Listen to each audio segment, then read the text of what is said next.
There is a common misunderstanding in modern culture that if someone is not highly visible, they must be insecure.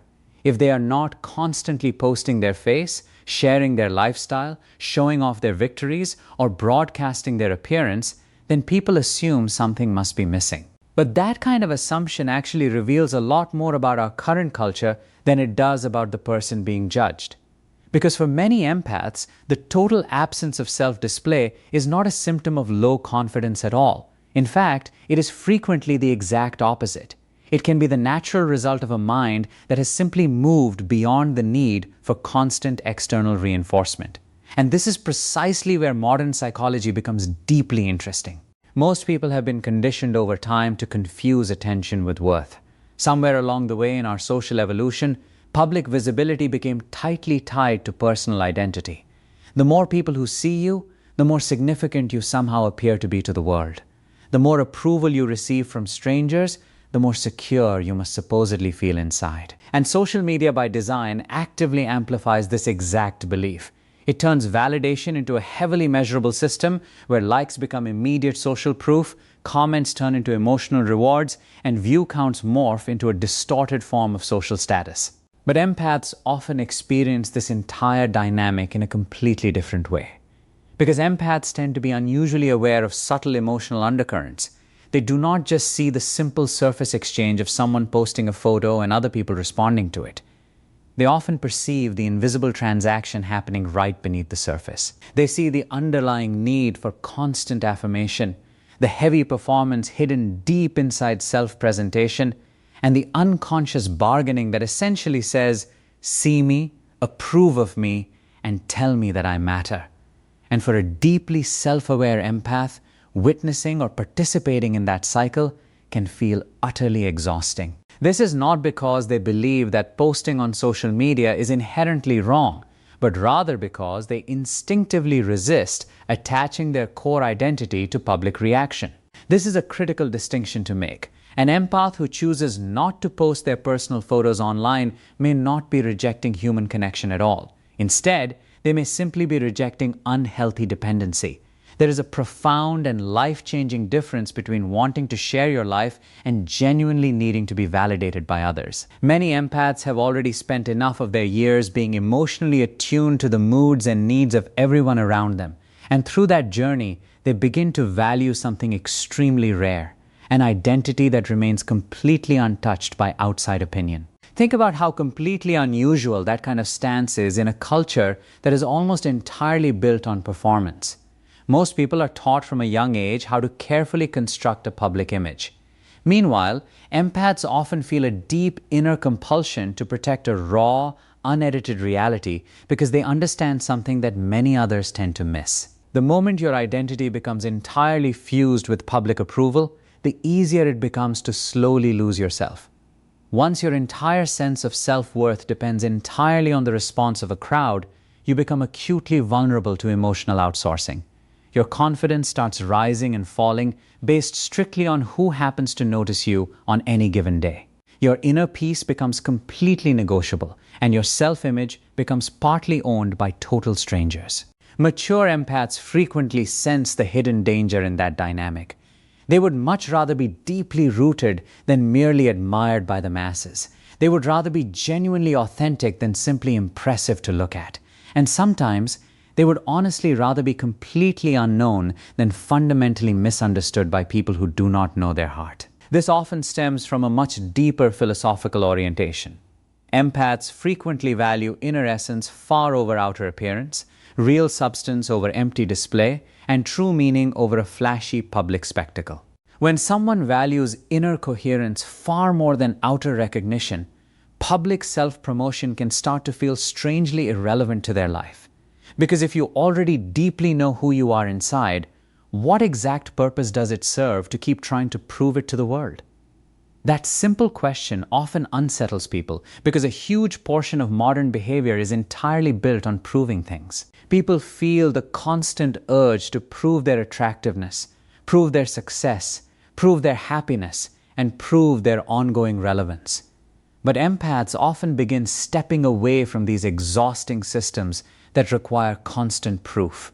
They do this not out of a sense of superiority, but out of a deep and liberating sense of personal freedom. They stop performing identity for an audience and finally start truly inhabiting it.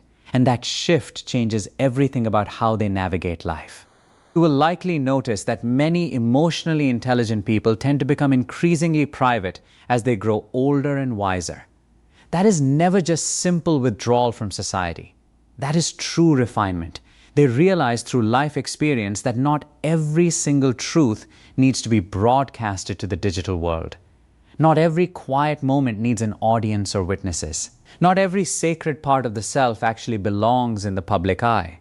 And perhaps most importantly, they understand that not all personal value increases when it is exposed to the elements. Some things actually deepen profoundly only in privacy.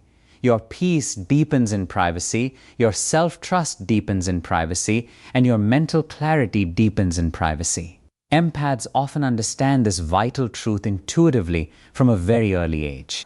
There is another layer to this that most people tend to overlook entirely. Many empaths are exceptionally sensitive to modern comparison culture. This is not because they are somehow intimidated by others or lacking in courage, but rather because they clearly recognize how utterly destructive endless comparison is to the human psyche. They see firsthand what happens when personal identity gets turned into a cutthroat competition. They watch as people begin anxiously curating their lives instead of actually living them, trapping their self-worth in a never-ending cycle of measuring, performing, and chasing cheap emotional rewards. Because of this awareness, many empaths quietly opt out of the game. That choice is never mere passivity or avoidance. That is true psychological independence in action. It is a firm refusal to let technology dictate how you view your own self-perception. It is the conscious refusal to turn your unique identity into a commercialized product for consumption. In a world that is becoming increasingly obsessed with simply being witnessed by others, there is an extraordinary and quiet power in becoming entirely self-defined.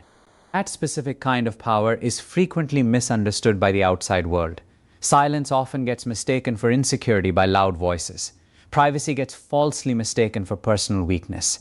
Restraint gets misinterpreted as an absence of personality. But some of the most genuinely secure people walking this earth have absolutely no interest in constant public visibility. This is simply because they are no longer hungry for the things that superficial attention feeds. They have found real, lasting nourishment elsewhere, in a clear personal purpose, in deep inner peace, in genuine face-to-face relationships, and in solid self-respect. And that kind of fulfillment is something that social media algorithms can never measure or quantify. In fact, one of the strongest and most unmistakable signs of true inner stability is the simple ability to exist comfortably without constantly announcing yourself to the world. It is the power to deeply know your worth without feeling any need to display it on a screen, to possess profound inner depth without packaging it for public approval, and to remain completely whole without needing applause from strangers. That is not social detachment or coldness. That is pure freedom. For many empaths, the simple choice of not posting their personal photos or daily updates online is a quiet and deliberate expression of that freedom. It is a silent declaration that human identity is not meant to be a public performance. It is an acknowledgement that your true worth does not require outside witnesses to make it real, and that your actual presence in this world is never diminished by keeping a part of yourself in privacy. Maybe this is what ultimately unsettles other people the most about empaths. Because when someone reaches a point where they no longer need external validation to feel okay, they suddenly become very difficult to control. They cannot be easily manipulated by cheap approval or praise. They cannot be easily drawn into the toxic traps of comparison. And they cannot be seduced by superficial recognition or status symbols. That specific kind of psychological sovereignty is rare in today's society, but it is entirely real. Many empaths live out these truths very quietly day by day. They do this not because they are trying to hide from the world, but simply because they have finally stopped confusing public visibility with genuine human value. And that realization may well be one of the most radical acts of self-possession available in the modern world, because the exact moment you stop asking the wider world to confirm your worth is the very moment you begin to fully own it for yourself. Once you truly understand that many empaths do not avoid public visibility because they lack confidence, the next question that naturally arises becomes far more interesting. Why is it that so many of them actively and fiercely protect their personal privacy? And this is the exact point where most casual observers completely miss the deeper layers of psychology at play. For an empath, privacy is very rarely about hiding away in fear. Instead, it is almost always about healthy emotional protection. Highly sensitive people tend to experience social exposure and public scrutiny quite differently than other people do. What feels like a casual, harmless share to one person can often feel deeply invasive and jarring to an empathic mind. What seems like completely innocent self-sharing to the general public can feel to a deeply perceptive person like wide open doors that might be terribly difficult to ever close again. Empaths often do not just think in terms of simple information or data. They tend to think heavily in terms of raw energy. Whether you choose to interpret that phenomenon through modern psychology, emotional intelligence, or ancient philosophy, the fundamental pattern remains exactly the same. They are acutely aware of the reality that the moment you reveal a piece of yourself to the public, you instantly invite endless interpretation from others. And human interpretation is rarely, if ever, entirely neutral. The moment a personal image or story is posted online, it no longer remains yours alone. It immediately enters the complex web of perceptions, unconscious projections, harsh judgments, hidden envy, forced admiration, quiet resentment, wild assumptions, and underlying narratives of all the people who happen to look at it. Most people completely overlook this dynamic in their daily scrolling, but empaths often feel the weight of it almost immediately. This heightened sensitivity fundamentally changes how they relate to the concept of self-disclosure. They come to understand something very subtle but profoundly important. Not everyone who is looking at you with clean, kind intentions. Some people observe your life through the lens of bitter comparison. Some observe with quiet envy. Some observe with hidden hostility, while others watch closely while searching for any visible sign of weakness. And perhaps most dangerously of all, some people observe simply looking for personal access to your energy or life. Empaths, particularly those who have been manipulated, betrayed, or emotionally exploited at some point in their past, often become hyper-aware of these underlying dynamics. That hard-earned awareness inevitably changes their everyday behavior. A person who has learned through difficult lessons that public visibility can easily attract unwanted intrusion no longer treats their privacy casually. Instead, they treat privacy as a firm, non-negotiable personal boundary. And boundaries, from a strictly psychological standpoint, are universally recognized as one of the clearest and healthiest signs of true emotional maturity and well-being. This is an essential point because people on the outside often completely misread a person's guardedness. They might label it as simple withdrawal, write it off as irrational fear, or dismiss it as avoidance. But what they are actually witnessing in those moments is healthy discernment in action. Discernment is not the same thing as generalized distrust. Rather, it is the refined ability to wisely distinguish what deserves access to your life from what simply does not. That is true wisdom. And empaths often develop this wisdom the hard way through painful life experience. This happens because many empaths spend years of their early lives overexposing themselves emotionally to the wrong environments. They tend to give too much of their hearts, reveal too much of their personal stories, trust new people far too quickly, and wrongly assume that everyone else operates with the same deep sincerity that they do. Actually, harsh reality teaches them otherwise. They encounter unnecessary gossip, unfair projections, calculated manipulation, and people who actively study their vulnerabilities or use personal openness as leverage against them.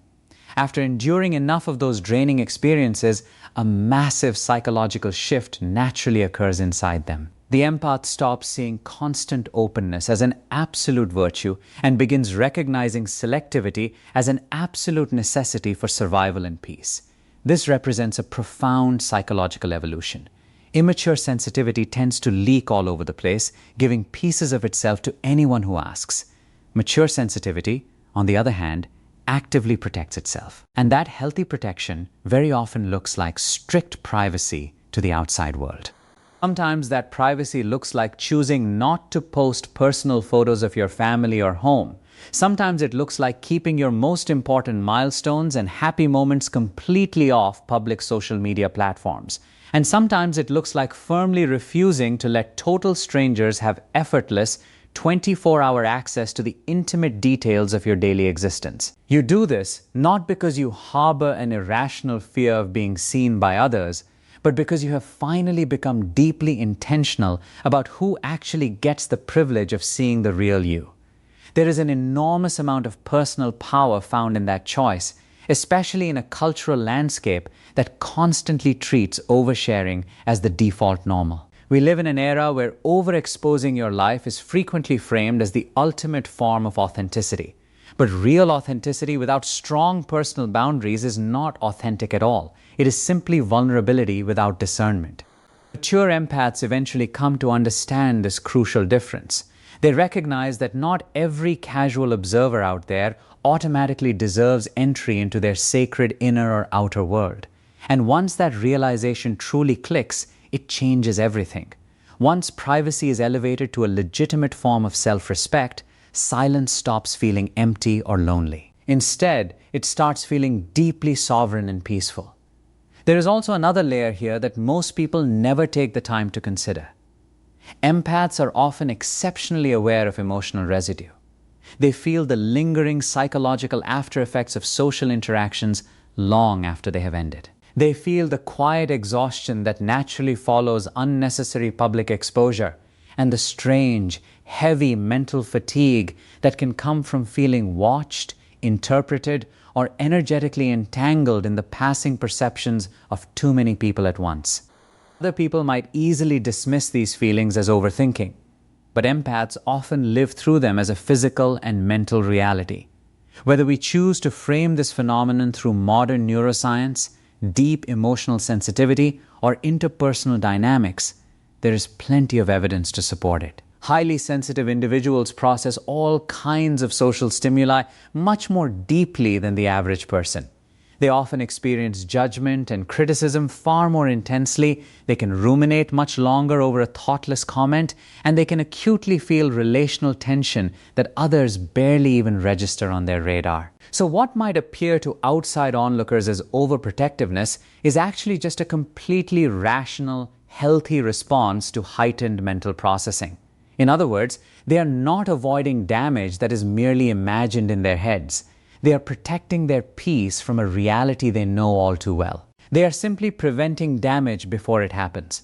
That is never a sign of weakness. That is true psychological intelligence at work. And the strongest people among us often understand prevention far better than simple reaction. They do not wait around to continually repair repeated harm. Instead, they structure their entire lives to reduce unnecessary harm right from the start. That is exactly what healthy boundaries do for a person, and that is what true privacy achieves. This is precisely why many empaths do not confuse accessibility with kindness. They do not believe for a second that remaining completely open to every single person is a virtue. They understand deeply that unrestricted access only invites chaos into your world. And chaos has a terrible way of draining the sensitive soul. So they become selective, deliberately, quietly, and sometimes invisibly. Other people often misread that choice as distance or coldness, but most of the time it is pure discipline. Because privacy is not always about keeping other people out of your space. Sometimes it is entirely about keeping yourself intact on the inside. That may well be the deepest truth of all.